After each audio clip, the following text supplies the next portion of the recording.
পৃথিবীর মানুষ, তোমরা 7টা ধ্বংসাত্মক জিনিস থেকে বেঁচে থাকো যার ফলাফল জাহান্নাম।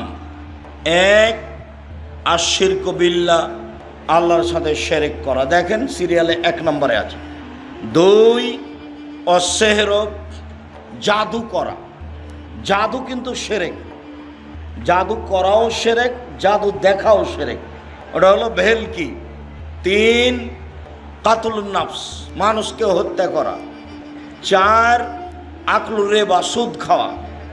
একজন এসে বলছে এলাকায় খুব সুদের প্রভাব আছে। থাকতে পারে, থাকেই তো সুদের প্রভাব। আল্লাহ রসুল বলছেন মায়াকুল দিরহাম রিবা হইয়ালাম আসাদ্দমিন সিতাতা সালাসিনা জিনিয়া।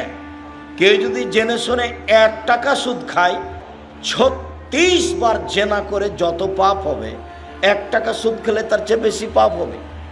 ভিক্ষা করে খাওয়া ভালো, ভিক্ষা করে খেলে দুনিয়াবি সম্মান হবে না, কিন্তু ভিক্ষা করাতে পরকাল হারাবে না। আল্লাহ রাসূল বলছেন আর রেবা সাবুনা জুজান, সুদের পাপের 70টি ভাগ রয়েছে।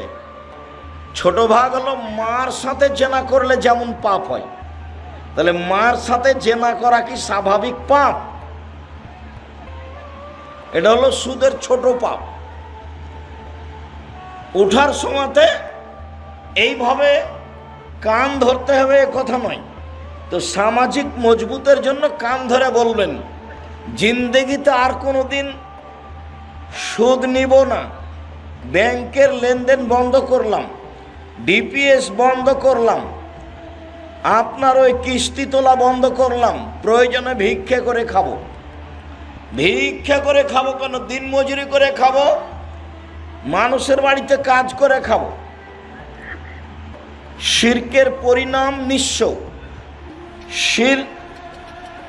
সুদের পরিণাম নিঃস্ব।